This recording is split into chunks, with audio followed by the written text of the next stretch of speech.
Hey there, hope you're having a good day. This video is going to be about the Tunnel Hill 100-mile race.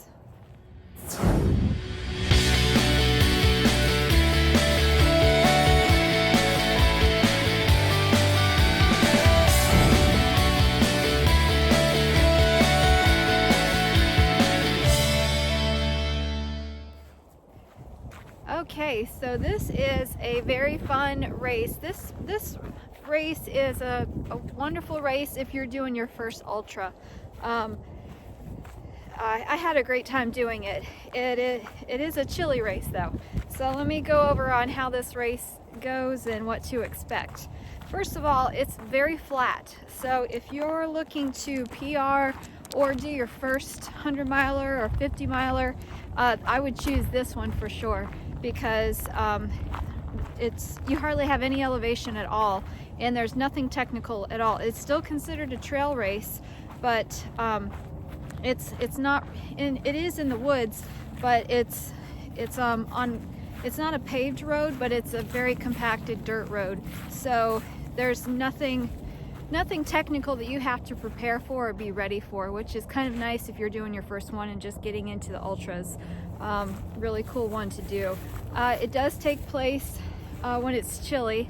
When I did it, the year that I did it in 2017, and it was really neat because I got to see two running idols that I admire highly.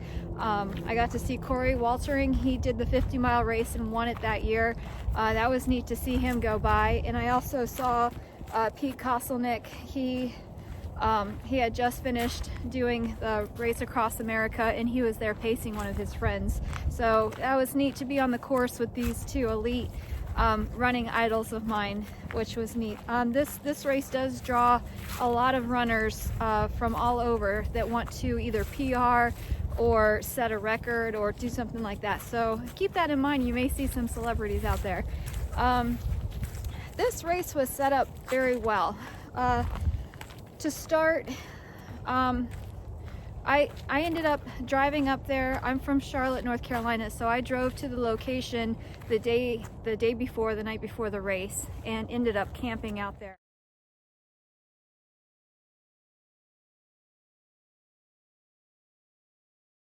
I ended up staying in my car overnight before the race started, and that was a kind of a mistake for me because I was definitely not warm enough. The temperatures dropped out there, so you really need to be ready for the weather on this race. Be ready for the cold, have lots and lots of layers. If I was just a little bit warmer, I would have gotten some better sleep and would have had a better experience. I also, the time that I did this race, I had a pretty bad respiratory infection, and that made it an added challenge. But I did make it through the race okay, and it wasn't too bad.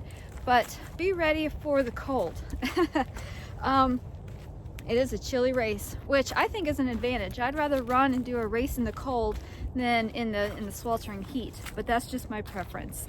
But you are able to go to the race location before the race starts and camp out there. You can bring a tent, you can bring your car, and you can stay right there, right at the race start before the race. So that is a nice perk of this one.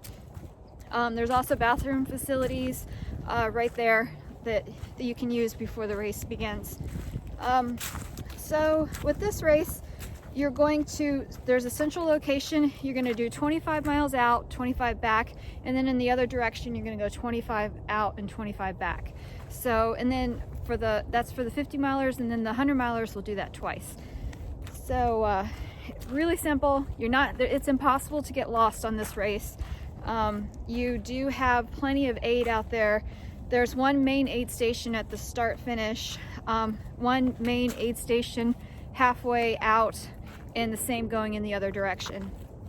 If you have a crew with you, this is an easy race to access with cars. They can meet you pretty easily, so that is nice to do, or nice to know at least. So this was a really straightforward race. There was not too much to it. The aid stations had your typical food. They had some good sandwiches there as well, some hot soup, which was delicious when it was freezing cold at night. So the aid stations volunteers were great, and it's a great experience. It is neat running through the tunnel hill.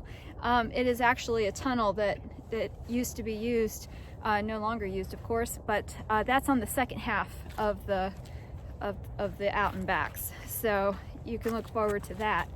I would say if I could give any advice on this race is to have something for your mind to be occupied.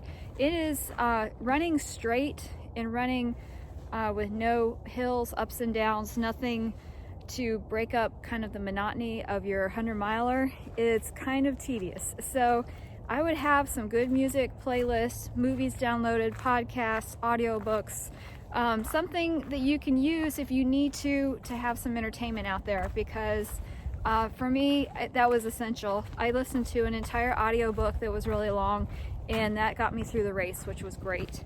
So keep that in mind if you're able to do that. The race director is really cool. At the end of this race, he's right there to greet you and congratulate you on your finish. And the swag for this race was pretty cool. I got a Tunnel Hill long sleeve windbreaker jacket, which was nice. They don't, not all races are able to do a lot of swag, and so that's a nice perk to be able to walk away with a keepsake like that. And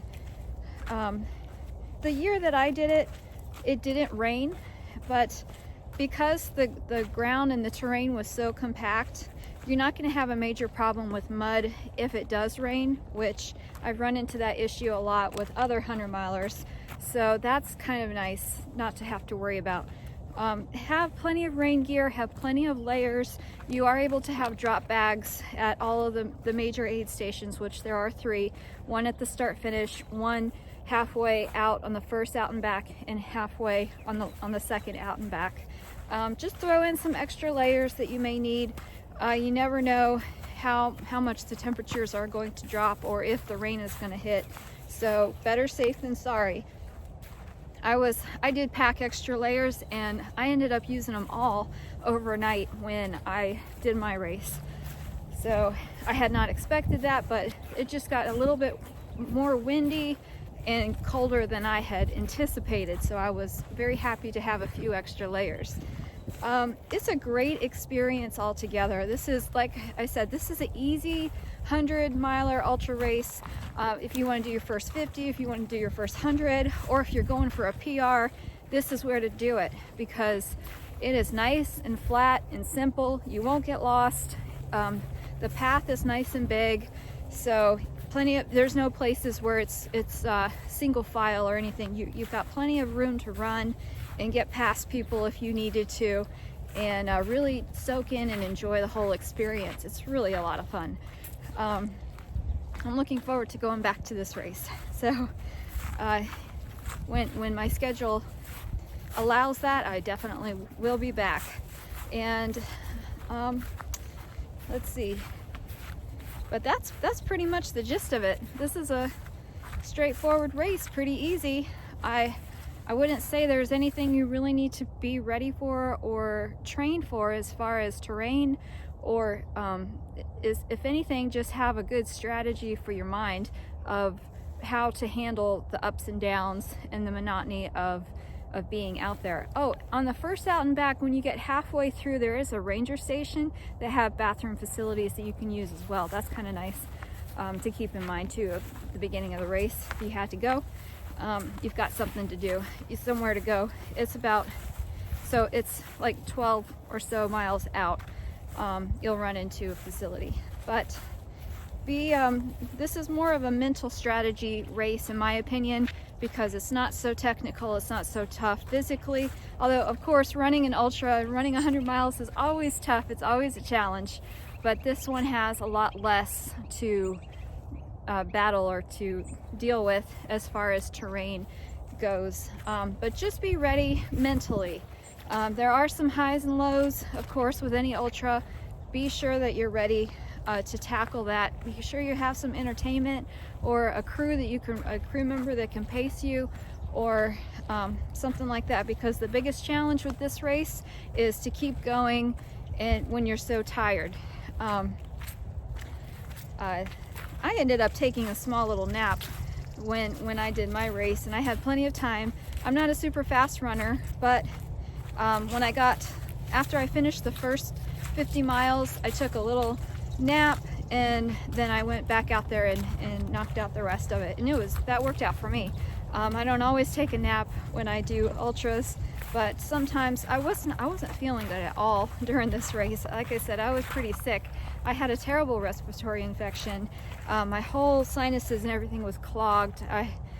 Not ideal situation, but you can get through it if you go slow and steady, and you don't give up, you don't stop. You can always reset, you can always take a break and collect yourself and go back out there and get it done. Of course, be safe about it. Don't push yourself to the limits where it's dangerous or not advised by medical personnel. But for me, I didn't run into a critical issue. It was just a very uncomfortable issue. But I was able to get through it just fine, and I had a blast. I had a great time, and like I said, I can't wait to do it again.